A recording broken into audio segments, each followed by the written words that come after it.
અને એટલા હાજરા હજુર છે, તમે એક વખત એમની બાધા રાખો. એક રિક્ષા મેરેજમાં જતી હતી ફેમિલી લઈને, અને અહીંયા એક્સિડન્ટ થઈ ગયો, એટલે 2 છોકરા બીજા બધા મરી ગયા, 2 છોકરા બચી ગયા હતા. અને એ વખતે પાણી કરતા હતા. અહીંયા પેલો ચોકીદાર બિચારો બેઠો હતો, પણ એ કોઈ પાણી પાયું નહીં, અને બંને છોકરા મરી ગયા. ત્યારથી બધાને અહીંયા વધુ એક્સિડન્ટ થવા મળ્યા, બધા પરચા લોકોને બતાવવા મળે, રાત્રે દેખાવા મળે બધા. એટલે પછી અહીંયા દીવો કરીને કોઈકે 3 ઈંટ મૂકી અને એક પાણીની બોટલ ચડાવી, પછી પાણીની બોટલ બધા ચડાવવા મળ્યા. અને એટલા હાજરા હજુર છે, તમે એક વખત એમની બાધા રાખો એટલે એ તમારે બીજો રવિવાર આવતા તો પતી જ જાય, કામ થઈ જ જાય તમારું.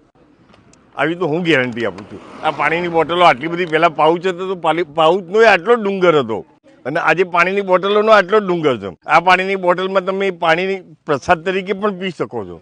એવું નથી કે ચડાવ્યા પછી આપણે એને અડીએ નહીં, પ્રસાદ તરીકે પણ લઈ શકો છો. કારણ કે આ દરેકને તરસ છીપાવવા માટે જ છે.